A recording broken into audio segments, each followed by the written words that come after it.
है, तो अंदाजा लगाइए ये कुरान पढ़ने वाले कितने बाबरकत होंगे, कितनी इज्जतें अल्लाह ने इनको बख्शी हैं। लेकिन हमारा तो मिजाज ही अलग है। और एक बात समझ बैठी है हम लोग के जो होगा देखा जाएगा, देख लेंगे, जो होगा देखा जाएगा, अभी मौज कर लेने दो। ओ भाई, किसी के बाप में दम नहीं है जो तख्ते लगने के बाद कुछ देख पाए। औकात नहीं है जो कब्र के अंधेरे को उजाले में बदलने की ताकत रखता हो। कब्रिस्तान जाते हैं आप लोग, देखें कब्रिस्तान, गए होंगे कभी कव्वाली सुनने। अक्सर मेले भी ना कब्रिस्तानों में, भोजपुर में उरस होता, उर्स थोड़ी हो रहे, उरस हो रहा। हाँ, पूरा कब्रिस्तान तमाशों से भरा रहता है,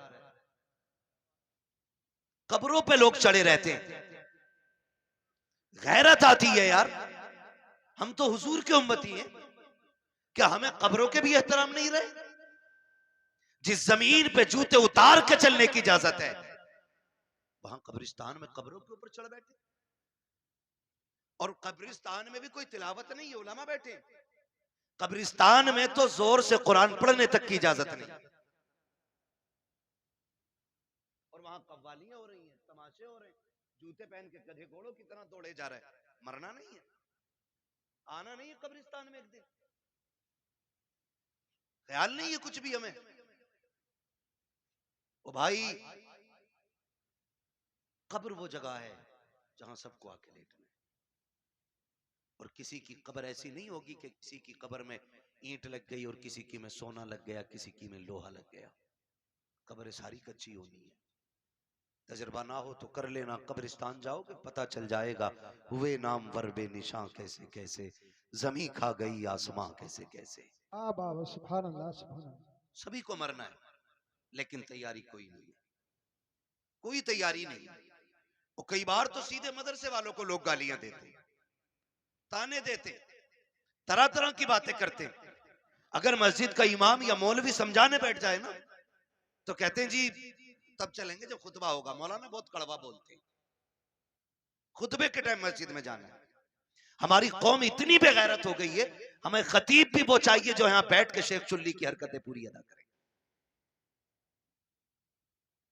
जो मिंबरों पे बैठ के तमाशे करें, जिनकी बातों में मजाकें हो। हम इतने बेगैरत होते चले जा रहे हैं। इन महफिलों का मतलब यह होता था, अगर कोई गुनाह का आदी होता था तो महफिलों में आकर के तौबा करके उठा करता था। आज ये मकसद खत्म हो गया। कह रहा बड़ा मजा आया यार, वो तो माइक फेल कर गया, उसने तो साउंड उड़ा दिए, उसने तो पत्ते बजा दिए, कुछ नहीं बजने वाला। आज दम है ना सीने में, तो आज बज रहा है जो भी बज रहा है। आज ताकत है ना, आप भी बुला रहे हो, डॉक्टर साहब भी कह रहे हैं आ जाना। कल जब सांस फूलने लगेगी और बात भी एक सांस में पूरी नहीं होगी ना, तो फिर गैर तो गैर अपने भी दो रोटी देने तैयार नहीं होते। ये दुनिया बड़ी बेवफा है, इसके धोखे में मत रहना। तुम जितना चाहो कमा लो, तुम्हारा कमाया हुआ रखा रह जाएगा, तुम्हारे बाद वाले मौज करेंगे, हिसाब तुम्हें देना पड़ेगा। ये याद रखो, मेरी कमाई का हिसाब मुझे देना है। खाएंगे बच्चे हिसाब में दूंगा, खाएंगे बच्चे हिसाब आप दोगे। तो जिंदगी ऐसी गुजार के जाओ कि जो हिसाब भी आसान हो जाए और कब्र की मंजिलें भी आसान हो जाए। हम किधर चलने लगे, हम किधर।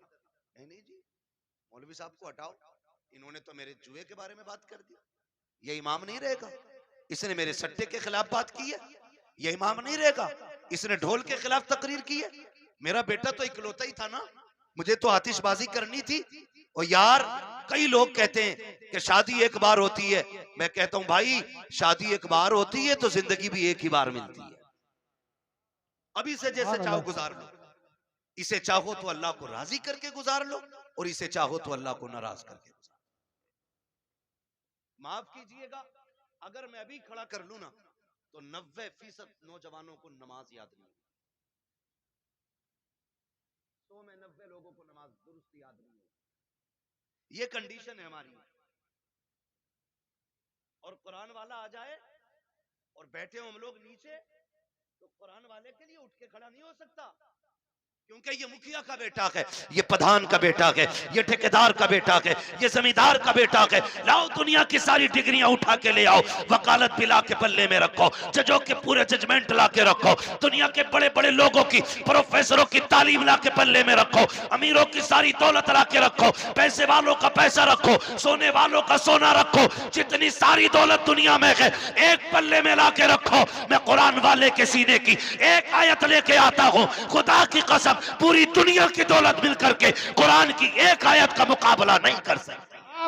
नारे तकबीर, नारे रिसालत, बस लगे आला हजरत उलमाए सुन्नत हजरत अल्लामा मुफ्ती अहमद रजा साहब मुरादाबादी, नारे हैदरी, जिंदाबाद जिंदाबाद।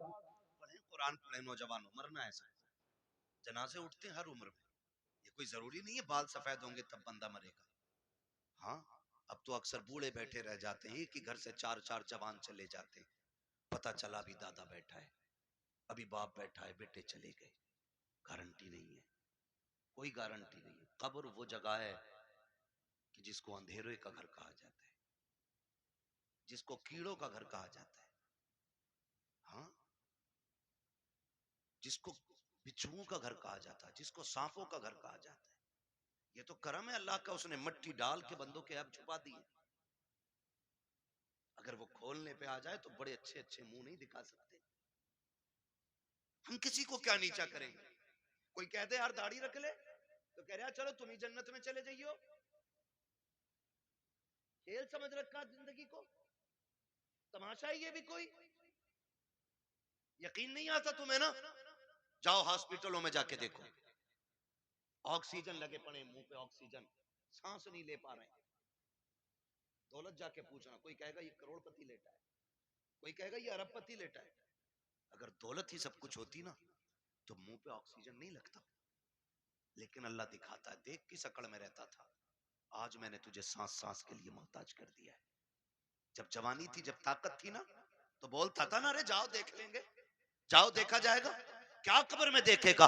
जब सांस फूलती है ना तो पूरी दौलत देख करके बंदा ना एक सांस वापसी की ख्वाब देखता है, तमन्ना करता है। तुम नहीं जानते हो, खुदा की कसम तारीख पढ़ करके देखो, बड़े बड़े दौलत वालों को देखो, आज अकड़ आ गई है, चार पैसे आ जाते हैं फिर दीन कुछ नहीं है। जितने बड़े दौलत वाला उतना बड़ा अय्याश बना बैठा है, जितना बड़ा अमीन है उतना बड़ा चैलेंज कर रहा है, जिसके पास दौलत कसरत से है उतनी बेगैरती के साथ जिंदगी गुजारता जा रहा है। हमारी कौम का हुआ क्या है, ताशों में हम लग गए, ढोलों में हम लग गए, तमाशे हमसे आबाद गए, मस्जिदें हमने वीरान कर रखी है। क्या जवाब खुदा को जाके दोगे? मुझे बताओ तो सही, जिसकी नाफरमानी करते हो उसके एहसानात याद हैं कि नहीं? तू सो के नहीं उठता है, खुदा नाश्ता पहले दे देता है। तू इबादत एक वक्त की नहीं करता, दोपहर का खाना खुदा देता है। तुझे जोहर असर का याद ख्याल नहीं आता, मगरिब का सजदा तूने नहीं किया, शाम का खाना उसने दे दिया है, ईशा की पढ़े बगैर तू तो सो गया था। तुझे तो कपड़ों का होश नहीं, तुझे तो बदन का होश नहीं। वो कैसा मालिक के कुल है,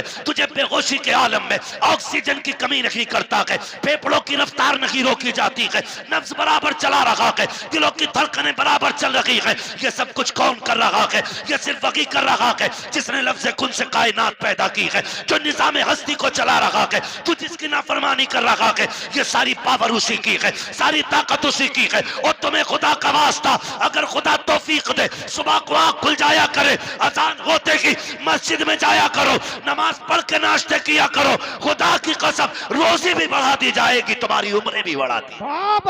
जिंदाबाद जिंदाबाद, नारे तकबीर, नारे रिसालत, बस लगे आला हजरत, जश्न दस्तार बंदी, जिंदाबाद जिंदाबाद।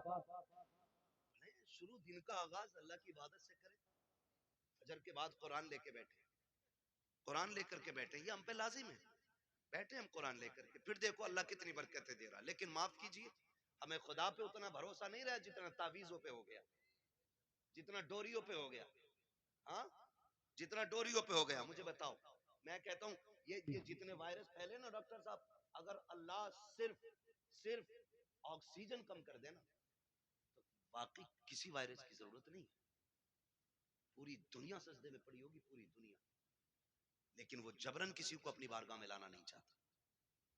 वो तो कहता अब मैंने तुझे दोनों रास्ते दिए, तुझे जन्नत का भी मालूम है, दोजख का भी मालूम है, अब फैसला तुझे करना, तुझे मैं प्यारा हूं या तुझे दुनिया प्यारी है? कह रहा मौलाना मैं कतई हराम काम ना करता, मगर मजबूरी आ गई, बालक भूखे थे। तू बता तू बड़ा है या नबी की बेटी फातिमा जहरा बड़ी है? मुझे बता तो सही। एक दिन मेरे हुजूर बेटी के घर तशरीफ लाए, जाओ जाके बेटियों से भी कहना। आज कितने घरों में इसलिए तलाक हो जाती है, बेटियों के शौक पूरे नहीं हो पाते ना, तो शोहरों को गालियां देती हैं, ताने देती हैं, तो फिर शोहर मजबूरी में तलाक दे देता है। जाओ जाके बेटियों से कहो। कामयाबी ये नहीं है कि तू 70,000 का जोड़ा पहने, कामयाबी ये नहीं है तू 20,000 का लहंगा पहने। कामयाब बेटी वो है जो पैबंद लगे कपड़े पहन के शोहर को राजी करके दुनिया से चली जाए, वो सबसे ज्यादा कामयाब बेटी है। लेकिन ख्वाब बड़े, शौक बड़े। जब से ये आए ना ये खिपड़े मोबाइल है, अब तो नमाज छोड़ देगी लेकिन सीरियल नहीं छोड़ेगी, रोटी में लेट हो जाएगा लेकिन सीरियल देखेगी। ये तमाशे हमारे घरों में आ गए, और वो फैशन फिर हमारी नस्लों में, वही फैशन उतर आया, वही फैशन नस्लों में उतर आया। हमें हो क्या गया, आज दुनिया चीख रही है, दुनिया चीख रही है। फिर वो जब देखती है तो शोहर से कहती है मुझे ये चाहिए ऐसे कपड़े। शोहर बेचारा 500-600 रुपए रोज का कमाने वाला, 500-600 रुपए रोज के अब तो खर्चे भी हैं घर के। गरीब से गरीब तर बंदे का खर्च कम से कम 1000 रुपए घर का हो गया, जो महंगाई का दौर है। मेरी बेटी मेरी बहन, अगर शोहर 600 रुपए कमा के ला रहे, बता बच्चों का पेट भरे या तेरे शौक पूरे करे? खुदारा इन शौकों का गला घोटो, जिंदगी इसका नाम नहीं है। एक दिन मेरे हुजूर बेटी के घर तशरीफ लाए, बेटी के घर दस्तक दी, आवाज आई मन दक्कल बाप। दरवाजा किसने बजाया? हुजूर फरमाते हैं अना मोहम्मद रसूलुल्लाह, बेटी मैं तुम्हारा वालिद आया हूँ। कहती है हुजूर अकेले हैं या कोई साथ में? हुजूर फरमाते हैं बेटी अकेला हूँ। फरमाया फिर अंदर आ जाए, और अगर कोई साथ में हो तो मुझे चादर दे। हुजूर अंदर तशरीफ लाए, बेटी मुसल्ले पे बैठी है, सुने कान खोल के। जब अंदर आए बेटी मुसल्ले पे बैठी है, हुजूर के इस्तकबाल में उठ के खड़ी हुई, कदम कांप गए, कदम काट गए। मैं किसकी बात कर रहा हूँ? खातून जन्नत, जिनको जन्नती औरतों की मलका बनाया गया है, हाँ, जिनकी सवारी का वादा मेरे हुजूर ने ले लिया, मैं उनकी बात कर रहा हूँ। आज के घर की बात नहीं। आज कोई मौलवी की बेटी, कोई किसान की, कोई प्रधान की, कोई जमींदार की, कोई चौकीदार की, आज मुस्तफा की बेटी नहीं है। लेकिन मिजाज फिर भी आज के देखिए, और कल की बात देखिए, खड़ी हुई मुसल्ले पे। हुजूर फरमाते हैं फातिमा ये बात क्यों कही? कोई हो तो चादर दे दे, और ना हो तो अंदर आ जाए। कहती हैं अब बाबा जो दुपट्टा मैंने ओढ़ रखा है ना, इसके पैबंद खुल गए हैं। कोई और होता तो मैं इसके ऊपर से आपकी चादर डालती, लेकिन बाप है और बाप बेटी का पर्दा क्या। जब आए ना तो बेटी अपी गिरने लगी, हुजूर ने बेटी को संभाला। फरमाते फातिमा खैर तो है? कहती या रसूलल्लाह फाकों से कमजोरी इतनी आ गई है कि खड़ा नहीं हुआ जाता। हुजूर की आंखों में आंसू आ गए। फातिमा क्या चाहती है? महबूब बेटी तेरी और इतने फाके? मेरे नबी ने फरमाया बेटी मुसल्ले का कोना हटा। जब कोना हटाया ना तो मुसल्ले के नीचे हीरे जवाहरात का दरिया था। आका फरमाते बेटी जितने चाहे भर ले, मगर याद रखना या तो दुनिया ले लो या आखिरत ले लो।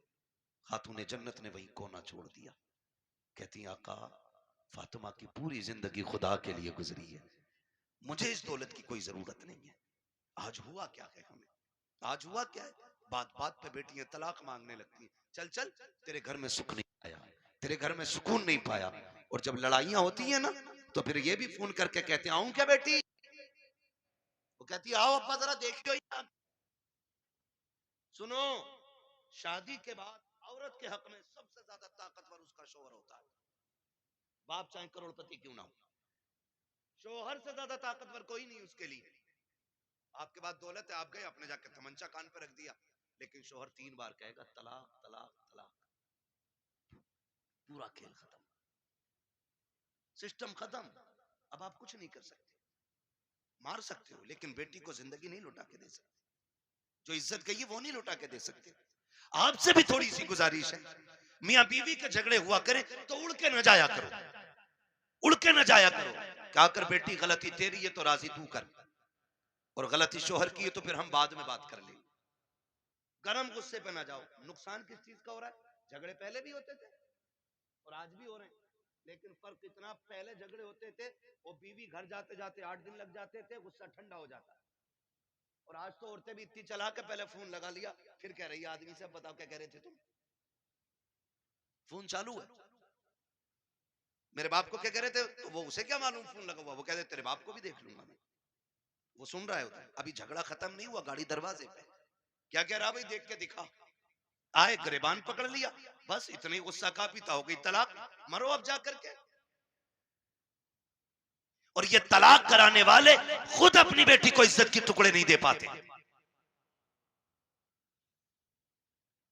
कई बेटियों की ये शिकायतें हमने सुनी है कि जब शोहर से झगड़ा हुआ सारे हमदर्द बन के गए थे, लेकिन आज 6 महीने हो गए हैं, कभी बाप कह देता बेटी दवा का पैसा नहीं है, कभी भाई कह देता बाद में सुनी जाएगी, कहती मौलाना अब क्या किया जाए, मेरे भाई मेरी बहनों मेरी बेटियों, आप मौलवी कुछ नहीं कर सकता है, जो भी करना था तुम्ही को करना था, तुम्हें मुस्तफा का अखलाक हासिल करना था, आका करीम का किरदार सीखना था। जिंदगी कैसे चलती है ये तुम्हें सीरियल नहीं बताएंगे, सीरियल घंटे 2 घंटे के होते हैं, जिंदगी 60 साल की होती है। इसे सीखने के लिए मुस्तफा की 63 साल जिंदगी पढ़ना पड़ेगी, आका का किरदार सीखना पड़ेगा, 60-70 साल की जिंदगी के लिए मुस्तफा को समझना पड़ेगा। याद रखिएगा जो मुस्तफा की जिंदगी के मुताबिक जिंदगी गुजारते हैं उनकी दुनिया भी बेहतर हो जाती है, आखिरत भी बेहतर हो जाती है। बाबा जिंदाबाद जिंदाबाद, नारे तकबीर, नारे रिसालत जिंदाबाद। कोशिश करें हुजूर की जिंदगी से, लेकिन दिल के पपोले जल उठे सीने के दाग से, इस घर को आग लग गई घर के चिराग से। माफ कीजिएगा, हमारी कौम को जितना शौक नाचने और कूदने का है ना, उतना अल्लाह रसूल की बातों का शौक नहीं है। हाँ, उतना शौक नहीं है। हमारे इलाके में अक्सर 2-4 जगहें ऐसी हैं जहाँ पे ढोल तबंगर तमाशे सब कुछ हो रहे हैं। क्यों क्यों हो रहे हैं? क्या ये जायज है? मुझे जरा दिल पे हाथ रख के बताओ। मजार बना है ये मेरे सामने, दिख रहा है मुझे मजार है। ये जो अल्लाह वालों के मजार बने, ये क्यों बने? क्या ये तमाशे करते थे? इनके गलों में ढोलक लटकी रहती थी? मजार उनके बने हैं जिन्होंने रातें भी जाग के गुजारी हैं, दिन रोजों में गुजारे हैं। इबादत करने वालों के मजार बने, और उनके मजार पे पक्के पक्के शराबी बेनमाजी आते हैं। एक की दाढ़ी नहीं होती और कह रहा मुझे चढ़ गया चिश्ती रंग रंग। ये रंग है चिश्ती? एक वक्त मस्जिद में जाने की तौफीक नहीं, वो कह रहा है मुझे चढ़ गया चिश्ती रंग रंग। ये चिश्ती रंग है? ये शैतानी रंग है तुम्हारा, ये इबलीसी रंग है। रंग चढ़ा था अबू बकर पे, रंग चढ़ा था मेरे नबी का उमर पे, रंग चढ़ा था उस्मान गनी पे, रंग चढ़ा था मौला अली पे। बाबा बाबा जिंदाबाद। इन लोगों पे रंग चढ़े, ये लोग हैं अल्लाह वाले। आज तमाशे माफ कीजिए, हाथ जोड़ के कह रहा हूं, बुरी लगे लगे, मैं आईना हूं दिखाऊंगा दाग चेहरे के, जिसे खराब लगे सामने से हट जाए। मैं चापलूसी करके, डॉक्टर साहब ने बुलाया, साहब के हुक्म था, कारी साहब किबला की मेहनत है, तो मैं इसलिए नहीं आया हूं तुम्हारी चापलूसी करके पैसा बटोर के निकलना। इतना कड़वा बोल के जाऊंगा कि आखिरी सांस तक याद रखोगे। हाँ, आखिरी सांस तक याद रखोगे, इतना कड़वा बोलूंगा, इसलिए कि फ्री की जन्नत मेरी झोली में नहीं। मुझे पता जन्नत सस्ती होती तो हुसैन करबला में 72 साल बाबा कटवाता। सुभान अल्लाह, क्या बात। जन्नत इतनी सस्ती होती तो बिलाल कभी खाल अंगारे और कोयलों से न जलवाते। जन्नत मुश्किल थी ना, तभी तो अंगारों पे जलाए गए। सुहैब रूमी जैसे लोग, हुजूर के ऐसे आशिक, खुदा की कसम तारीख पढ़ो आज भी कलेजे कांपते। क्या किया हमने दीन के लिए? क्या किया? हाँ, होता क्या, पूरा सा आ गया बाबा का चंदा दे दो। पहली बात तो सुने, हलाल कमाई इतनी इज्जत वाली होती, फरमाया गया हलाल कमाई का 1 रुपया भी अगर कब्र में गिर जाए और तख्ते लगा दिए गए हो, फरमाया गया तख्ता हटा के रुपया निकाला जाए। 1 रुपए की इतनी वैल्यू है। जबकि सगा भाई मुंह ना देख पाया हो, बेटे ने बाप को ना देखा हो, बाप ने बेटे को ना देखा हो, तख्ते हटा के मुंह दिखाने की इजाजत नहीं। लेकिन रुपया निकालने का हुक्म है। तेरे रुपए की इतनी अहमियत है इस्लाम की नजर में, हमारी नजर में कितनी अहमियत? पूरा सारिया बाबा का ठीक है, उर्स करो लेकिन शरीयत के दायरे में करो। उर्सों से मुखालफत नहीं, तुम्हारे तमाशों से तकलीफ है। सुन सकते हैं कड़वी बातें? बोलूं जरा मैं, मेरे सामने नौजवान बैठे, जवान बिगड़ते हैं तो बच्चे इनकी उंगली पकड़ के मेलों में जाते हैं। आज 28 साल का मेले में गया तो 8 साल का उंगली पकड़ के गया, कल ये 28 का होगा 8 के को पकड़ के ये ले जाएगा। ऐसे ही उसूल चलता रहेगा और तुम जाहिल के जाहिल रह जाओगे, कभी तरक्की नहीं कर पाओगे। जी जी। ये हालत हमारी रहेगी, याद रखना। उर्सा आर्या साहब बड़ी धूमधाम से चादर घूम रही है, चंदा हो रहा करो, फिर क्या होता, कव्वाल आर्या, नाम नहीं बताऊंगा, पूरा लग जाता लोगों को, मेरा नाम माइक में लिया था भाई, कव्वाल आ रहा, कौन है ना, फना आ रहा है। अच्छा, फिर तो सारे ही दीनदार होंगे कि ना, जब आपके लिए एक लेडीज भी बुलाई है। इतना बड़ा मजमा मेरे सामने बैठा है, दिल पे हाथ रख के बताए, हम में से कौन इतना बेगैरत है जो अपनी बहन बेटी को दूसरे के सामने स्टेज पे नचाना पसंद करता हो? है कोई इतनी बड़ी भीड़ में जो अपनी बहन बेटी के बारे में ये चाहे कि मेरी बेटी 4 लोगों के सामने कपड़े उतार के ना चले? हम तो अपने घर के अंदर इतने गैरत वाले बनते कि बेटी के सर से दुपट्टा भी उतरने नहीं देते। जब हमें अपनी बेटी के बारे में इतनी गैरत आती है तो फिर वो जो आके स्टेज पे बैठी वो भी तो किसी की बेटी होगी ना। ओ भाई, वो भी तो किसी के घर की इज्जत होगी। मुझे बताया जाए, हमें अपनी बेटियों की इज्जत इतनी प्यारी है तो पराई बेटी को नचाने का हक तुझे किसने दिया है?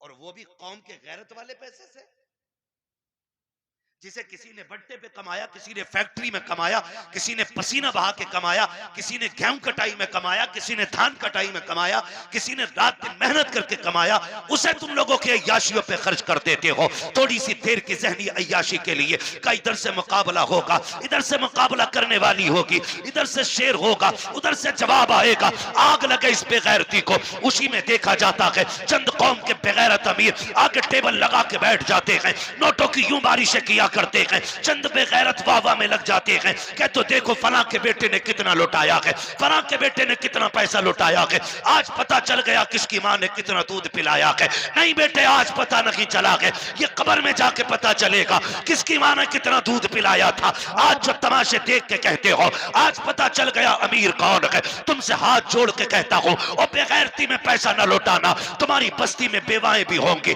तुम्हारे बस्ती में गरीब भी होंगे, तुम्हारी बस्ती में यतीम भी होंगे। तुमने देखा होगा जब तुम्हारे बेटे ईद के दिन नए कपड़े पहन के ईदगाह जाते होंगे तो उसी रास्ते पर कुछ गरीब मुस्लिम बच्चे कोई चने की दुकान लगाता होगा, कोई खिलौनों की दुकान लगा के बैठा होगा। खुदा की कसम उसका भी जी चाहता है वो भी ईद के दिन नए कपड़े पहने, वो भी जी चाहता था कि ईद की नमाज पढ़ने के लिए जाए, लेकिन साहिब गुरबत ने रास्ते में पकड़ के रोक दिया था, जरूरतों ने उसको खरीदार बना दिया है। बैठ गया कि रास्ते में सामान लेकर के हम खरीदते तो चले जाते हैं, लेकिन गुर्बत का ख्याल किसी को नहीं आता। हाँ, तेरे पास दौलत है, तुझे रब ने पैसा दिया था तो अय्याशियों के लिए तो नहीं था, कव्वाली और तमाशों में लुटाने के लिए नहीं था। काश क्या ही अच्छा होता तू इस पैसे को उठाता, चांद रात वाले दिन किसी यतीम के दरवाजे पे रात के अंधेरे में अंदर डाल के आ जाता, पर्चा बना के डाल देता। ईद सिर्फ मेरी नहीं है, ईद तुम्हारी भी है, इससे तुम भी ईद मनाना। खुदा की कसम, अगर उस पैसे से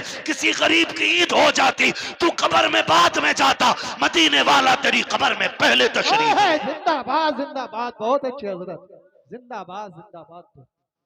जो करने के काम थे वो किए ही नहीं, वो जो ना करने के तो डूब गए जा करके।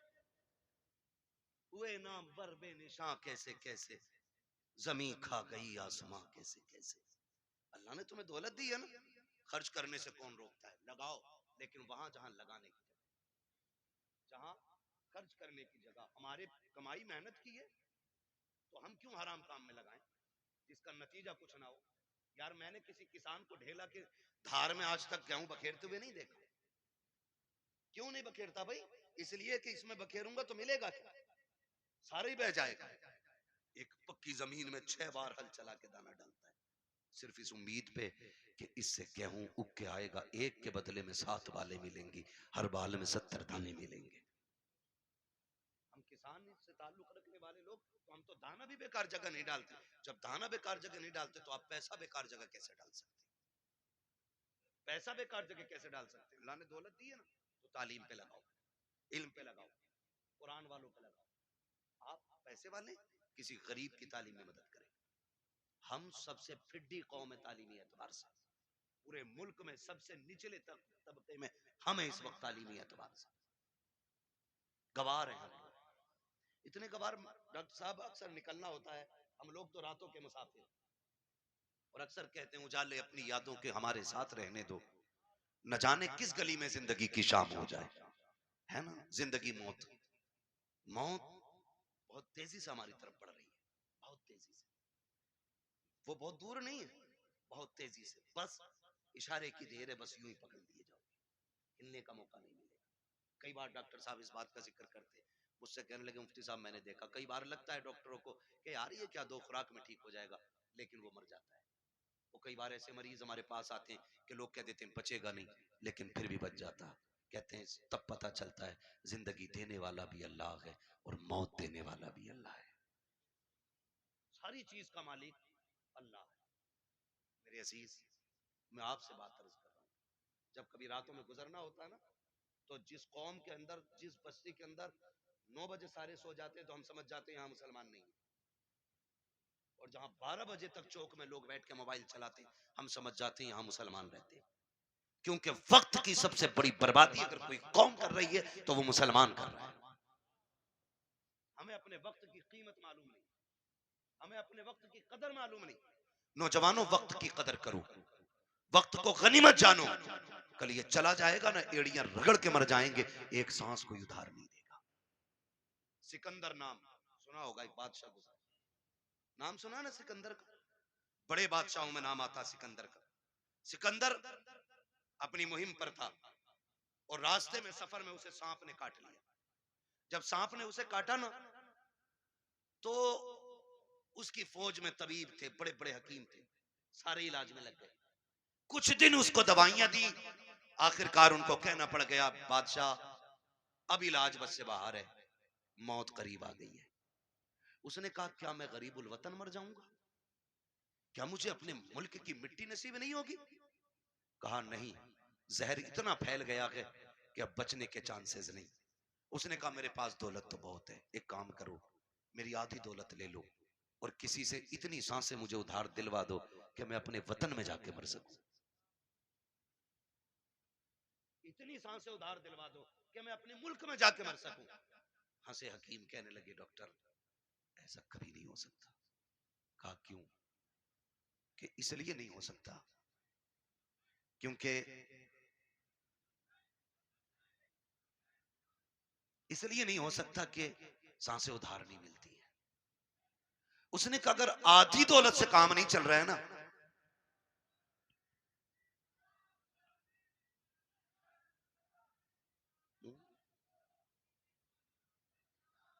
अगर आधी सांसों से भी, उसने कहा अगर आधी दौलत से काम नहीं चल रहा है ना, तो कहा फिर ऐसा करो मेरी पूरी दौलत उठा लो। तवज्जो है सारे लोगों की? तवज्जो करें जरा, मेरी तरफ देखें।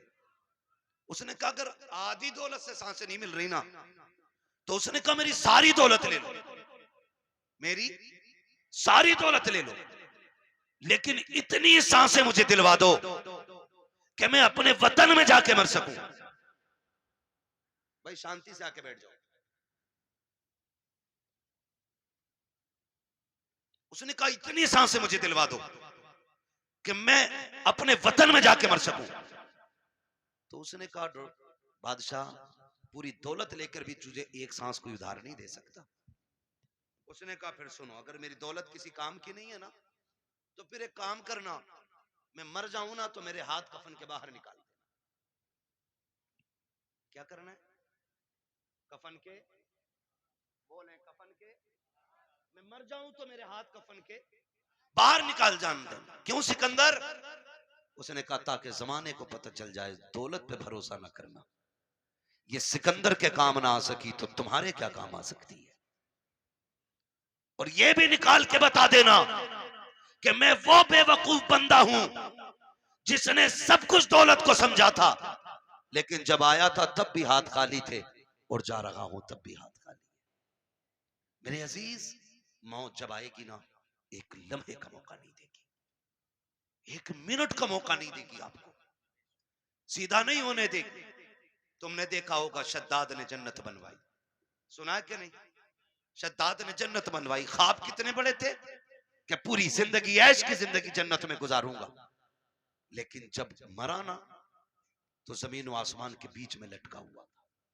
और ये भी आता है कि एक पैर जन्नत के बाहर था और एक पैर अंदर था। अल्लाह ने कहा खींच लो रूह, इसे इसकी औकात पता चल जानी चाहिए, इसे इसकी हैसियत पता चल जानी चाहिए। नमरूद कितनी बड़ी ताकत का मालिक था, इतना बड़ा ताकतवर के खुदाई का दावा कर बैठा। अल्लाह ने एक मच्छर से मरवा दिया ताकि दुनिया को पता चल जाए सबसे बड़ा खुदा अल्लाह है, सबसे पावरफुल सिर्फ खुदा की जात है। और उसके उसूल से बगावत करोगे तो कोई बचाने वाला नहीं होगा, कोई बचाने वाला नहीं होगा। माफ कीजिएगा, मैयतें होती हैं कि नहीं होती? होती है मैयतें, दफन में जाते हैं सारे लोग, जाया करो, जाया करो, पढ़ी नहीं की, पता चल जाए इंतकाल हुआ है किसी का, कहीं भी पहुंच सकते हो। ईमान के साथ बंदा गया तो जरूर जाया करो। अगर वो नेक होगा तो अल्लाह उसके सदके में तुम्हें बख्श देगा, और अगर तुम नेक होगे तो अल्लाह तुम्हारे सदके में उसे बख्श देगा। ये किया करो। और अब तो माफ करना, जनाजे भी ना जनाब, जनाजे भी अब तो बदले का बदला है, जनाजे भी बदले का बदला है। हमारे अब्बा के में आओगे तो तुम्हारे अब्बा के में आएंगे, तुम नहीं आओगे तो हम नहीं आएंगे। ये बात क्लियर, तुम आओगे तो हम आएंगे और तुम नहीं आओगे तो हम नहीं आएंगे। बता सवाब किसे मिला? किसी को ही नहीं, डंगवारा कर गए। हाँ भाई, एक थप्पड़ तूने मार लिया, एक हमने मार लिया, बात है बराबर हो गई ना। तो अब जनाजे भी खुदगर्जी में हम लोग जा रहे हैं। और माफ कीजिएगा, जनाजा अमीर का होता तो भीड़ देखने मिलती है, और जनाजा गरीब का होता तो लोग कंधा भी नहीं देना चाहते। जन्नत दौलत और गुर्बत पे टिकी हुई नहीं है, ये याद रखना। अगर ये लगता है कि अमीर के जनाजे को कंधा देने में ज्यादा सवाब है तो ये सबसे बड़ा धोखा है। मैं तो कहता हूं कंधा उसे जाके जल्दी दिया करो जिसे कोई कंधा देने तैयार ना हो, उसे पहले कंधा दिया करो दौड़ के, जिसका जनाजा कोई उठाने वाला ना हो। क्योंकि तुम नहीं जानते हो, जिसके जनाजे को भीड़ लगी है ना, लगता है ये दिखावे करके गया है, हमारे जैसा उसका शोहरा टीप टाप रही होगी, लेकिन जिसे कंधा कोई नहीं दे रहा है ना, तो समझ जाओ हो सकता है इसने रातों में इबादत की हो, इसने तब रब को आवाज दी हो जब कोई ना देख रहा हो, इसलिए लोग इसे कंधा देने तैयार नहीं। तो फैसला जो है ना भीड़ का, ये अंदाजा लगाना कि कंधा उसको दौड़ के दो जिसे कोई कंधा ना दे रहा हो, मिट्टी दो। अब तो वक्त नहीं है, माफ कीजिएगा, हालात ये हो गए कि जनाजे को मिट्टी देनी तो बड़ी बात है, नमाज पढ़ के आधे निकल लेते, तो मसरूफी इतने हो गए, टाइम किसके पास है मिट्टी तक जाने का? है दुआ अजी, मिट्टी डाल दे 3 मुट्ठी, बड़ी बात है। कह रहे आप बैल खुलोगे छोड़िए, दुकान खुली रह गई, एक दिन आएगा मेरे लाल आंखें खुली रह जाएंगी। आज दुकान खुली है, बैल खुले, कल आंखें खुली रह जाएंगी।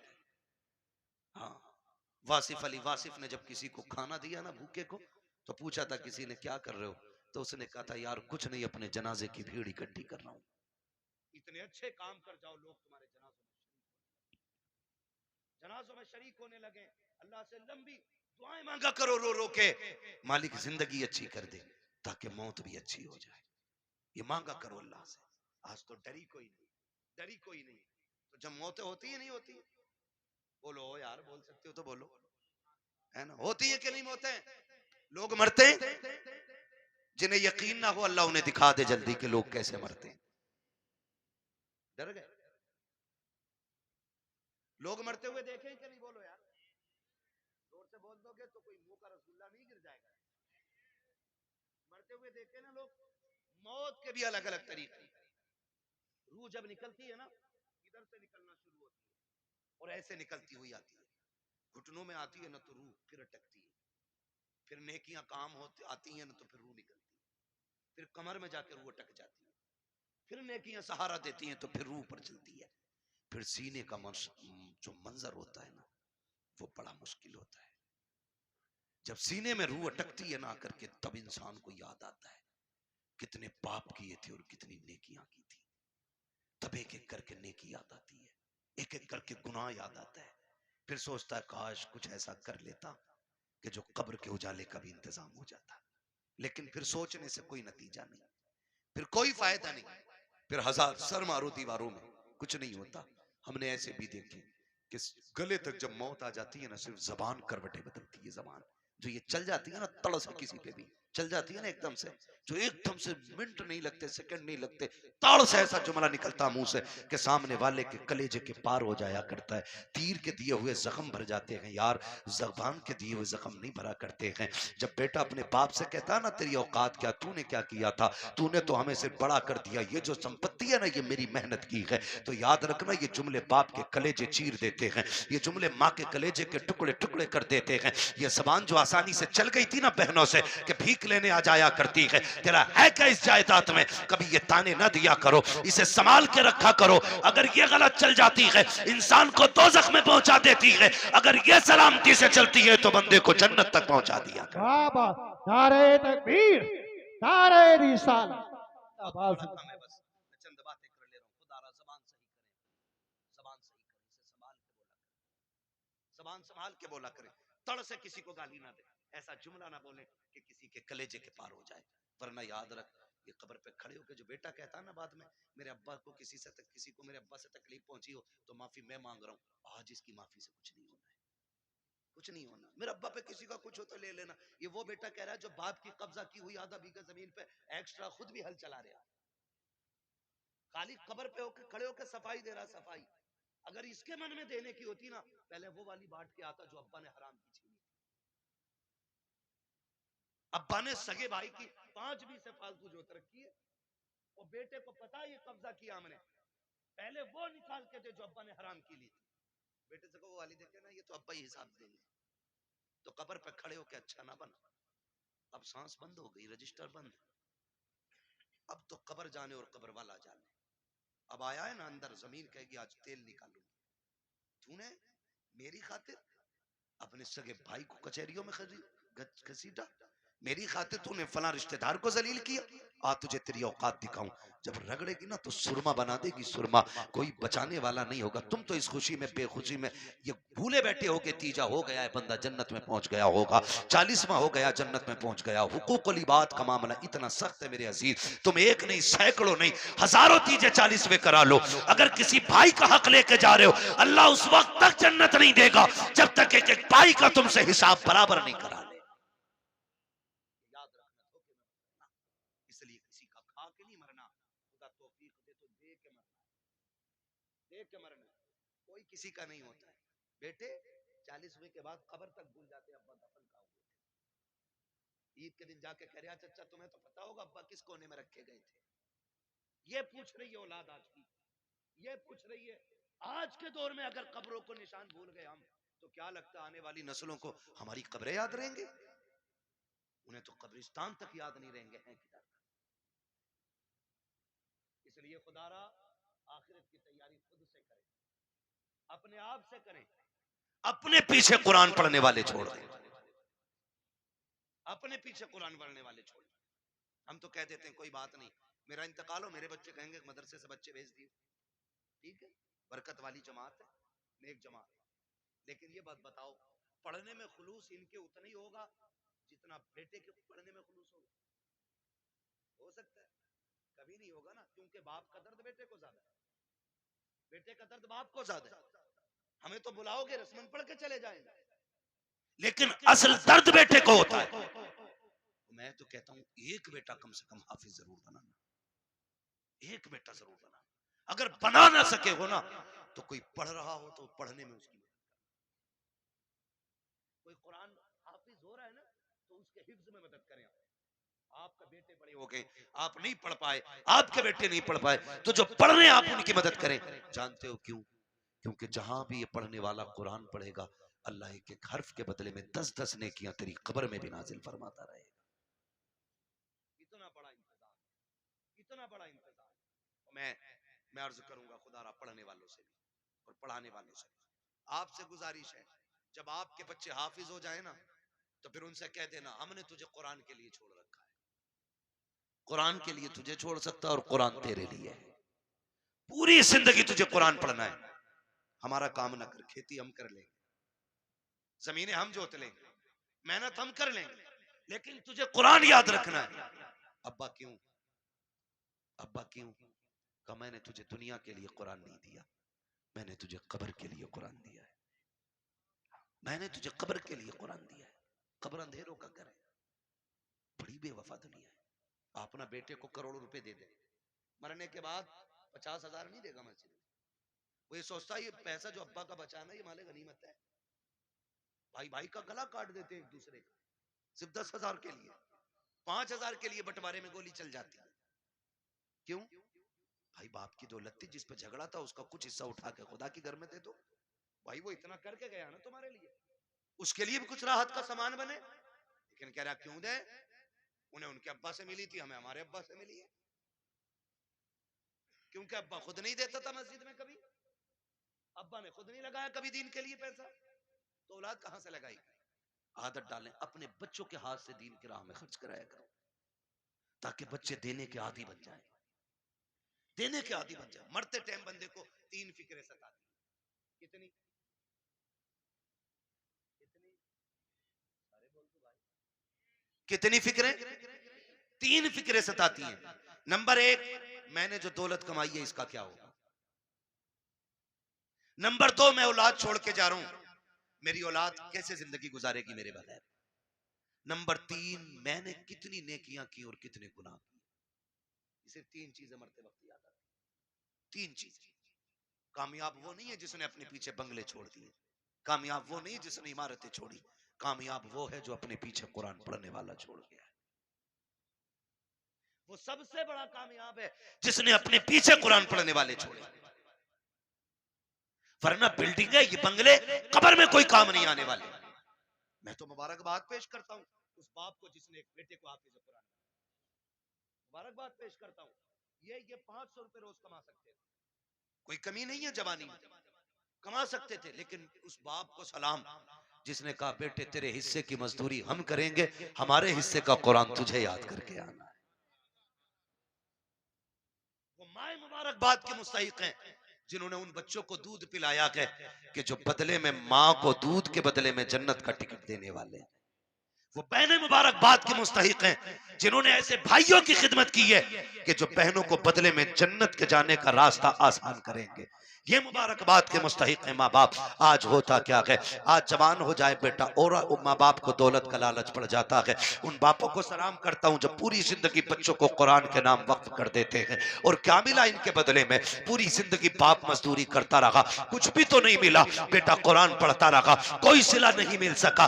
बस किस दिन के इंतजार में, काश मैं मरूंगा तो इसका कुरान काम आएगा, ये बेटा काम आएगा। बेटों से भी गुजारिश है, सुनो भाइयों, अगर रब ने तुम्हें कुरान की दौलत दी है, बाप ने मेहनत मजदूरी करके तुम्हें कुरान का कारी बनाया है, तो मेरी बात कान खोल करके सुन लेना। जब दुनिया बाप के जनाजे में जा रही हो, तुम भी जनाजे में जा रहे होगे, लोग आखिरी तख्ता दे करके बड़ी तेजी से मिट्टी डाल के लौट आएंगे। कोई कहता कि गर्मी ज्यादा है, खड़ा नहीं हुआ जाता है, कोई कहेगा सर्दी ज्यादा है, ठंड लग रही है, ये कह के लोग पलट आएंगे। कब्र में तुम्हारा बाप अकेला रह जाएगा। तो तुम्हें खुदा का वास्ता, एक कुरान पढ़ने वालों, तुम्हें उठ के नहीं आना है। जब सारे चले जाएं, तुझे बाप की कब्र पे बैठना है और कहना है अब्बा पूरी जिंदगी तूने कुरान पढ़ाया, खुद मजदूरियां करता रहा, मेरे हिस्से के धक्के तूने खाए हैं, मेरे हिस्से की गालियां तूने सुनी है, कभी चैन से सो ना सका, रात को ओवर टाइम ड्यूटी इसलिए करता रहा ताकि मैं कुरान ठीक से पढ़ सकूं। मैं कुरान का कारी बन गया, फिर भी तुझे जरूरत मजदूरी के अड्डों पे ले जाती रही,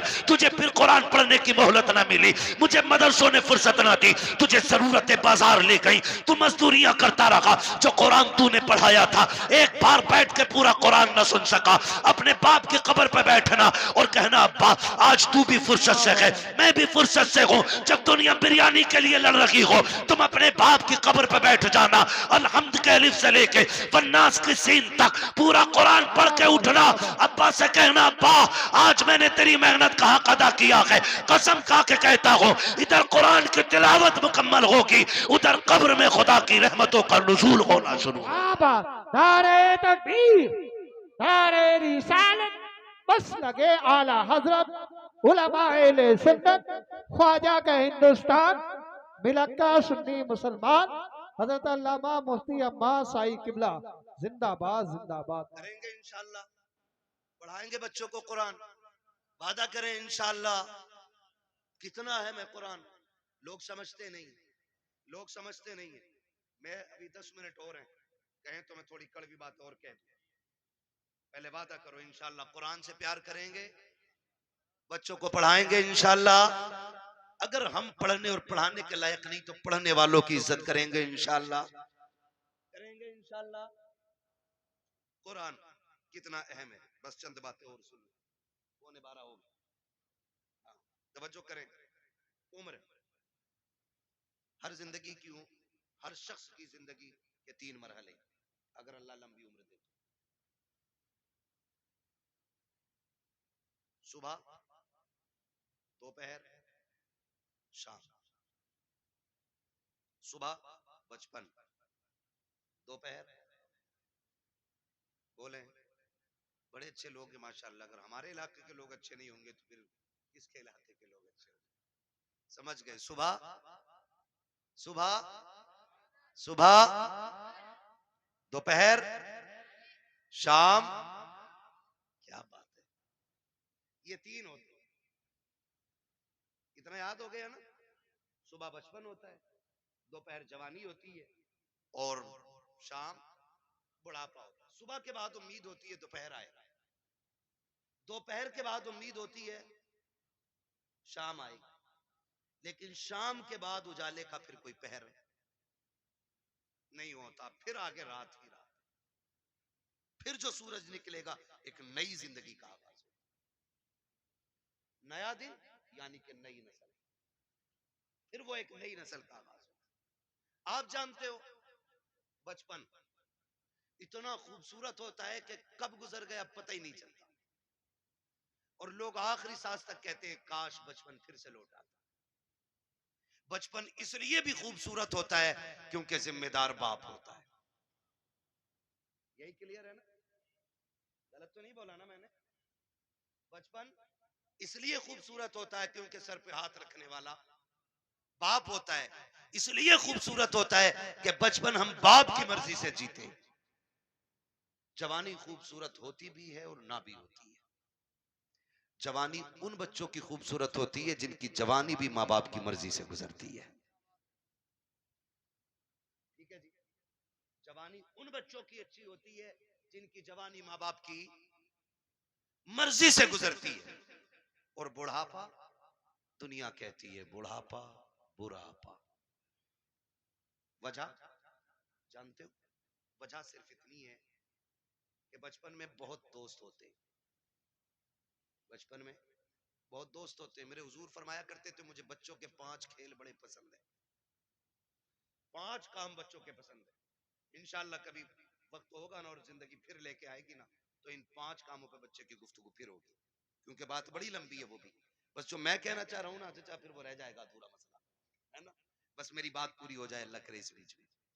तो बचपन में ना बहुत सारे यार मिल जाते हैं, हमजोली बच्चे इतने इतने आजाद होते हैं। अम्मी कहती है ला बेटे जल्दी जा, चाय खोल गई है पत्ती नहीं है जल्दी लेके आ।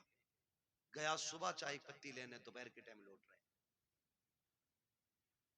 हाँ? ये बचपन है, और इसी को बचपन कहते हैं। ये आजाद जिंदगी है, पके न पके चाय हम तो तमाशा देखेंगे। बच्चे गए, कोई आ गया डुगडुगी वाला, वहीं लग गए। अब अम्मा परेशान है, चाय दोपहर तक पकती रही। ये है ना, ये आजादी होती है बचपन की। और बचपन के यार बड़े सच्चे होते हैं। अभी लड़ेंगे, कल किसी पंचायत के बगैर फिर एक हो जाएंगे। ना कोई मुकदमा, ना कोई बहस, ना कोई पंच, ना कोई पंचायत। आज लड़के गए थे, सुबह फिर गले मिल जाते। इतना आजाद बचपन। और जवानी, जवानी में जिसके पास पैसा है उसके 1000 यार है। बस समझ गए ना? 2 चीजें, वक्त और पैसा, जिसके पास है ना उसके 1000 यार मिलेंगे। यानी यार उन्हीं के ज्यादा मिलेंगे जो बर्बाद हैं खुद भी और दूसरों को भी बर्बाद करेंगे। ये दूसरे लफ्ज मैंने बोले। भाई जिसके पास फालतू वक्त है, कोई काम नहीं है, तो वो दूसरों को भी ठलुआ बना के बैठाएगा। जो बंदा 4 पैसे कमाता, कहीं काम से लगता, बच्चों को हलाल रोजी खिलाता, दुकान बंद, वो भी बैठा उसके साथ। और बातें चौक में बैठेंगे, करे किसकी बन रही है अब के, उसकी इतनी सीटें निकल रही है, नहीं नहीं अब के उसकी बनवा रहे हैं हम, जिससे अपना घर नहीं चलता वो मुल्क चलाने की बात करता है। सही कह रहा हूं, ये फालतू की बातें नहीं है तो और क्या। ठलुए लोग, चाय बिगाड़ने वाले लोग चौक में बैठ के अपना भी वक्त बर्बाद करते हो, दूसरों का। खैर इधर नहीं जाना है, बस इतना बताना चाहता हूँ, जवानी में भी हजार यार हो जाते हैं। एक सबसे तन्हा उम्र आती है बुढ़ापे की, जिसमें गैर तो गैर अपने भी साथ नहीं निभाते,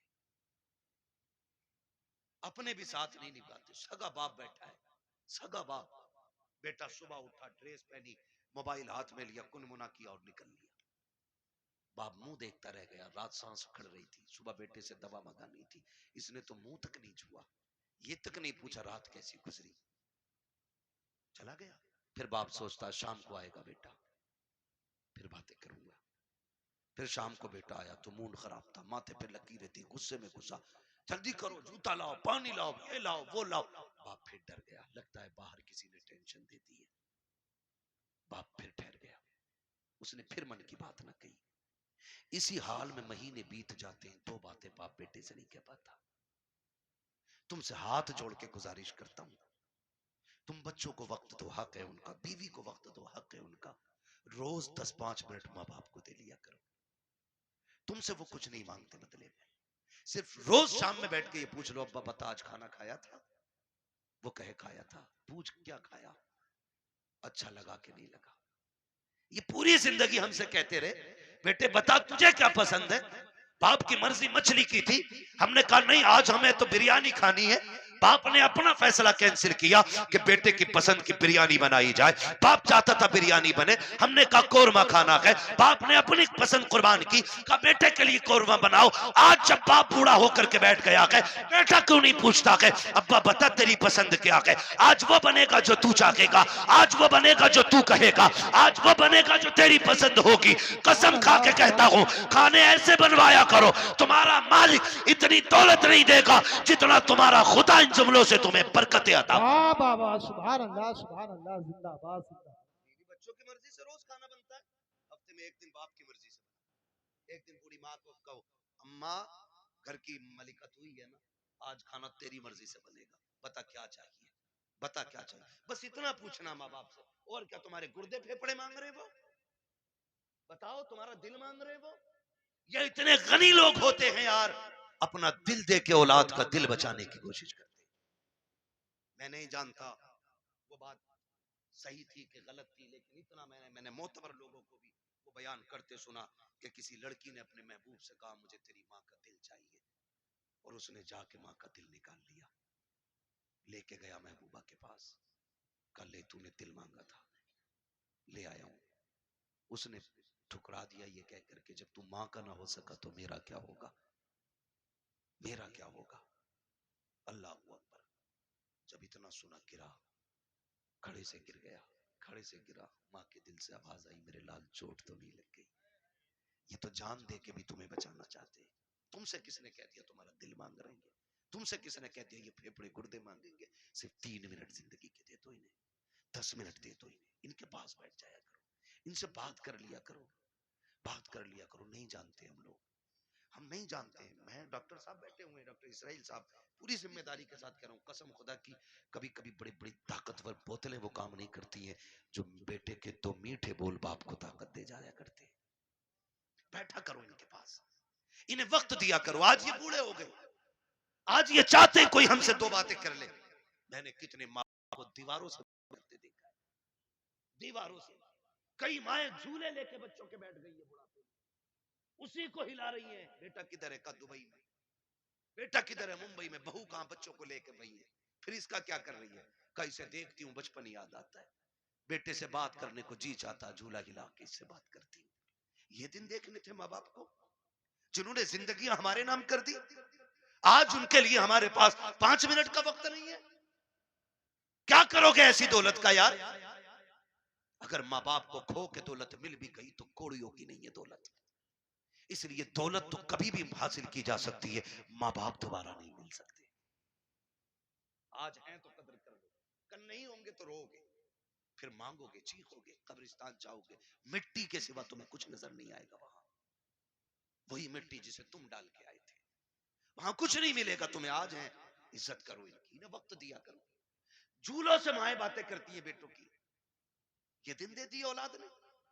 बीवी के पल्लू में ऐसा खुशबू में डूब गया जाकर के कि माँ की आहें याद नहीं रही। वो बूढ़ा बाप जो रातों रात जाग के हमें सुलाता था, आज उसके लिए हमारे पास 5 मिनट नहीं।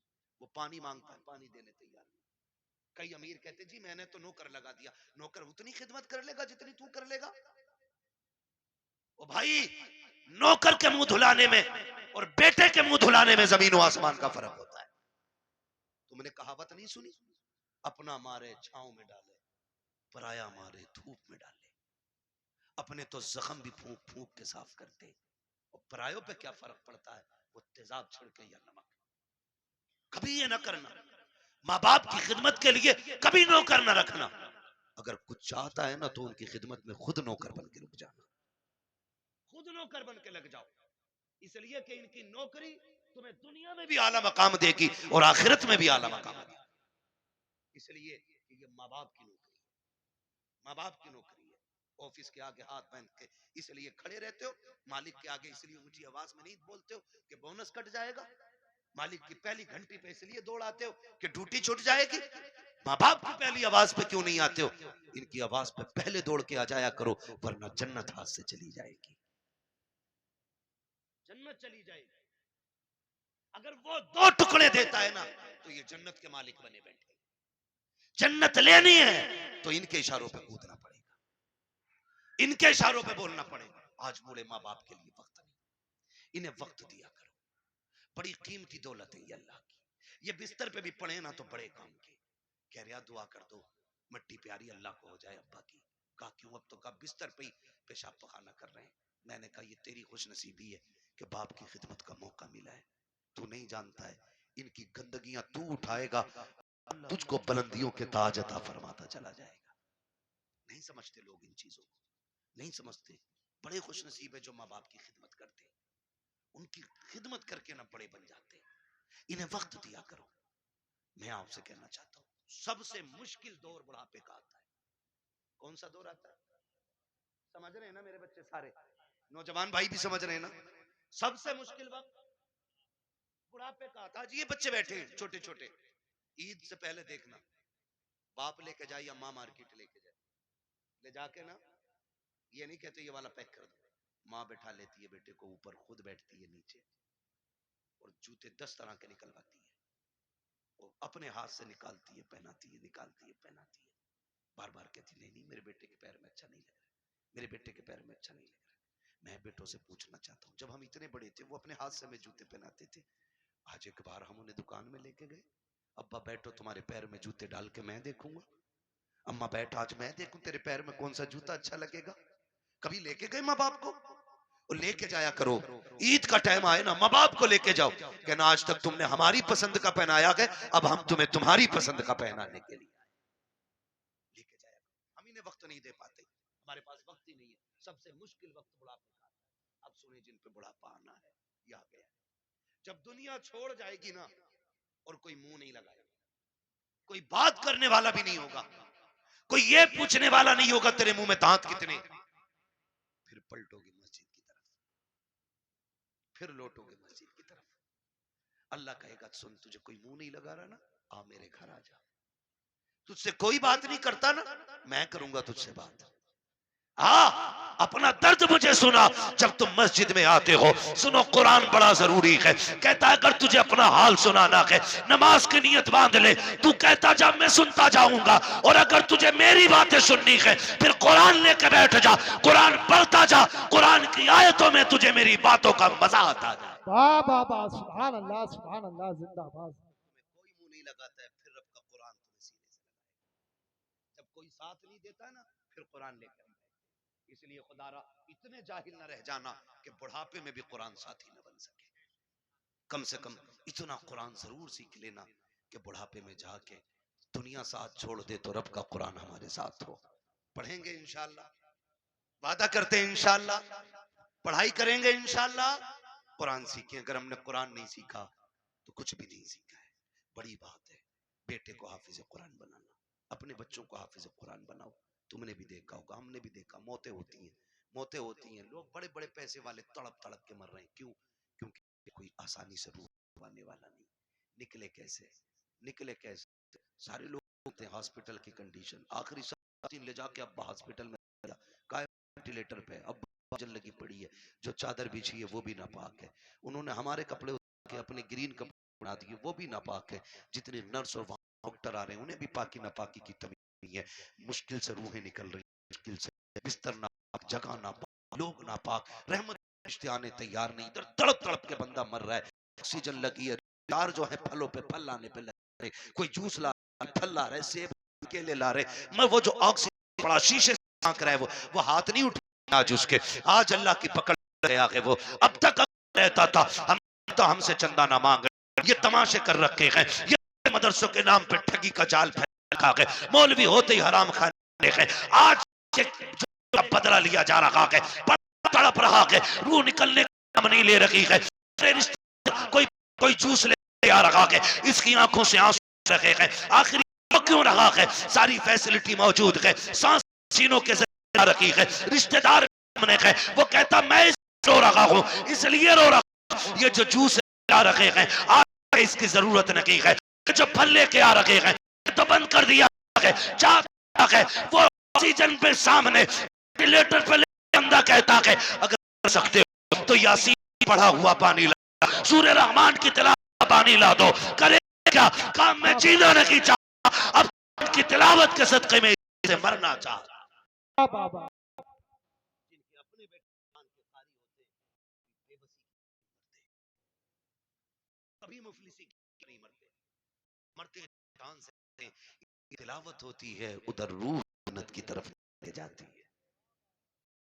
एहसान है अल्लाह का कि ये बच्चों को पढ़ा दीन दे रहे हैं। मैं तो दावे के साथ कहता हूँ इस बात, हमारे यहाँ हाफिज बन बंदा 1000 रुपए देख कहता मैंने बहुत दे दिए इमाम मौलाना को, 1000 रुपए की बहू को दिया था, उन्हें दिया था। सुन भाई, कान खोल के सुन, और मैं लो तो साहब 1000 नहीं, 10 लाख 50 लाख नहीं, जो खाल है ना तेरे की, अगर उतार के ना इसका बना के अपने बेटे के उस्ताद पहनाए ना, तो भी उस एहसान का बदला नहीं होगा जो तेरे बेटे इन्होंने हाफिज कुरान बना के तुझ पे एहसान किया है। इतनी बड़ी दौलत, इतनी बड़ी दौलत, वही कोई कुरान पढ़ जाता है, लगती है रत जगह लगते हैं इसमें, आधी आधी रात से उठ के कुरान पढ़ाना पड़ता है। हाँ, इसलिए मेरे भाई कुरान से भी प्यार करो, साहिब कुरान से भी प्यार करो, और फारो ये तमाशों में पैसा लगाओगे, फालतू के हराम कामों में पैसा लगाओगे, अल्लाह